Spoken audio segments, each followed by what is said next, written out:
বিহুত এইটো আপোনাৰ মনটো পবিত্ৰ হ'লে হৈ যায় বুলি কৈছে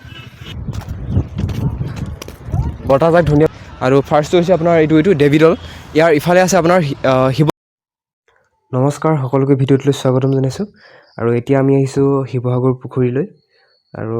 এই জেগাডোখৰ আপোনাৰ শিৱসাগৰ বাছ ষ্টেণ্ডৰ পৰা খোজকাঢ়িলে মানে পায়হি আৰু আপোনালোকে আহিব পাৰে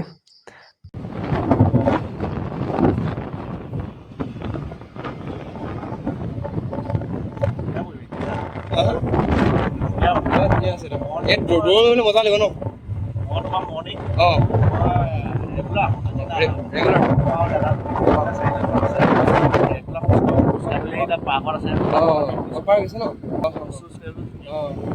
এতিয়া আমি হেড পামগৈ ন হেড পামগৈ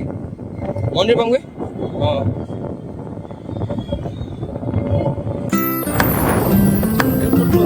বিহুত এৰাই হৈ গ'লো আৰু মে বিহু দিছে মে বিহু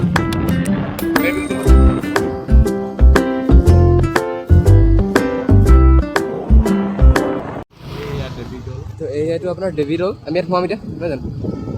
এইটো দেৱী দৌল মাজত আছে শিৱদৌল ইফালে আছে বিষ্ণু দৌল নহয় জানো সোমাবা নেকি সোমাম তুমি নাই থোৱা তুমি বাহিৰ থাকিবা এতিয়া এই কেলে নাই থোৱা গান বান্ধি দিয়া চিৰিয়েল লৈ একো নাই ভয় লাগে দেৱী দৌল ন অঁ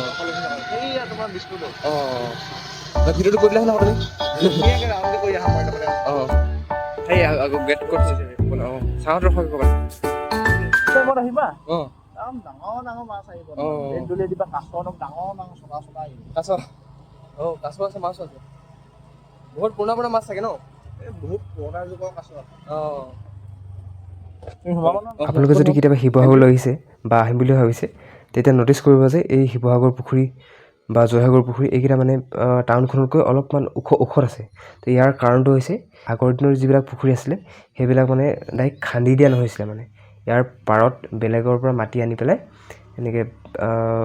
মাটি জাপি দিয়া হৈছিলে আৰু তাৰ পাছত মানে পুখুৰীটোৰ একদম মাজত ফুটা কৰি দিয়া হৈছিলে আৰু সেইকাৰণে মানে এই এনেকুৱা পুখুৰীবিলাকৰ পুৰণা পুখুৰীবিলাকৰ পানী কেতিয়াও নুশুকায় অঁ তো শিৱসাগৰ পাই গ'লহি আৰু মোৰ পিছফালে আছে শিৱদৌল স্কুলখন ইয়াতে পাক কৰিছিলে নাযাওঁ বুলি কৈছিলে এতিয়া গা ধুই নহা বুলি কৈছে এতিয়া যাওঁ হয় মনটো পবিত্ৰ হ'লে হৈ যায় বুলি কৈছে এয়া হৈছে এতিয়া ছেকেণ্ড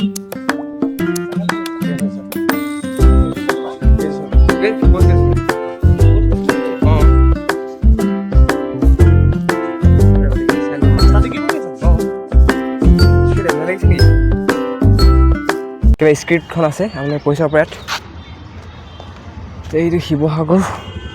দৌল এইটো হৈছে আপোনাৰ শিৱদৌল আৰু এইটো কি দৌল ভাই সেইটো কি দৌল এইটো দেৱী দৌল নহয় জানো দেৱী দৌল সেইটো হৈছে দেৱী দৌল ব'লা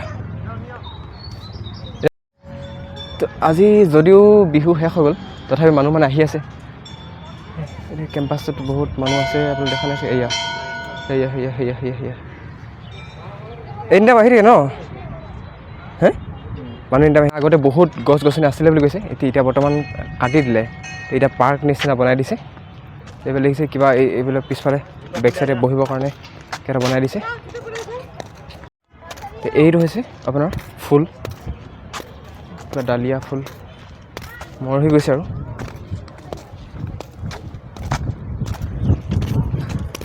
বতাহজাক ধুনীয়া বলি আছে লোকেল মানুহ ইয়াৰ শিৱসাগৰ তো ই কিবা এটা ক'ব এতিয়া কিবা এটা কৈ দিয়া তাৰমানে তো ইয়াত যি আপোনালোকে তিনিটা টেম্পল দেখিবলৈ পায় আহিলেহেঁতেন কোনফালে যায় কোনফালে তল যাব পাৰিম নেকি তিনিটা আছে তো মাজৰটো হৈছে আপোনাৰ শিৱদৌল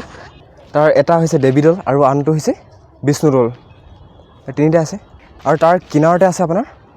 এখন শিৱসাগৰ পুখুৰী বা ইয়াক বৰপুখুৰী বুলিও জনা যায় পুখুৰীটো যে দেখিছে ইয়াত শিৱসাগৰ পুখুৰী বা বৰপুখুৰী বুলি কোৱা হয় এইটো আপোনাৰ অম্বিকা যি আপোনাৰ শিৱসিংহৰ পত্নী অম্বিকা দেৱীয়ে খন্দাইছিলে অম্বিকা দেৱীৰ নামত খন্দাইছিলে এই চাৰ্চ কৰি ল'বা অঁ তো নমস্কাৰ তো শিৱসাগৰ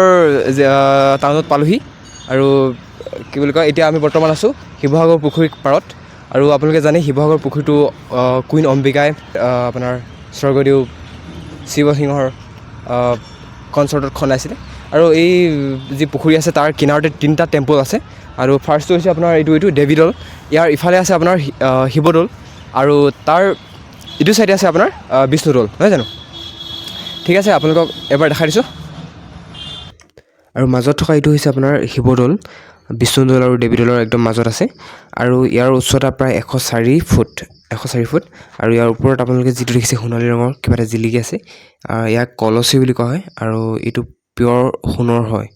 আৰু ব্ৰিটিছ যেতিয়া অসমলৈ আহিছিলে তেতিয়া মানে কি হ'ল এই দেৱীদৌল আৰু বিষ্ণুদৌলৰ ওপৰত থকা কলচীকেইটা লৈ গ'ল কিন্তু এই আপোনাৰ শিৱদৌলৰ ওপৰত থকা এই কলচীটো নিব নোৱাৰিলে আৰু এই শিৱদৌলটো আমাৰ ভাৰতৰ আটাইতকৈ ওখ শিৱ মন্দিৰ বুলি কোৱা হয়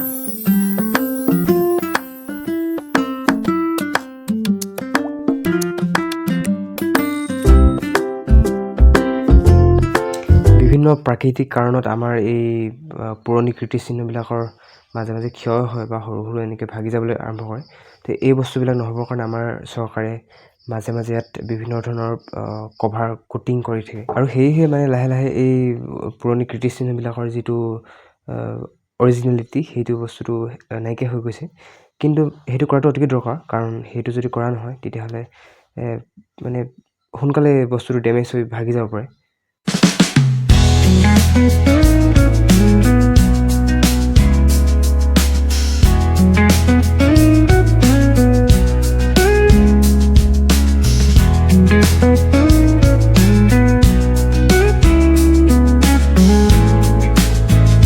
আৰু সেয়া হৈছে আপোনাৰ বিষ্ণুদৌল আৰু তাত কিবা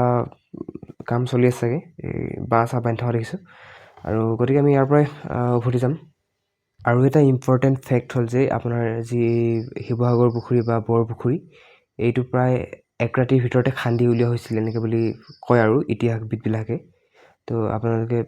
চাব গুগলত চাৰ্চ কৰি পেলাই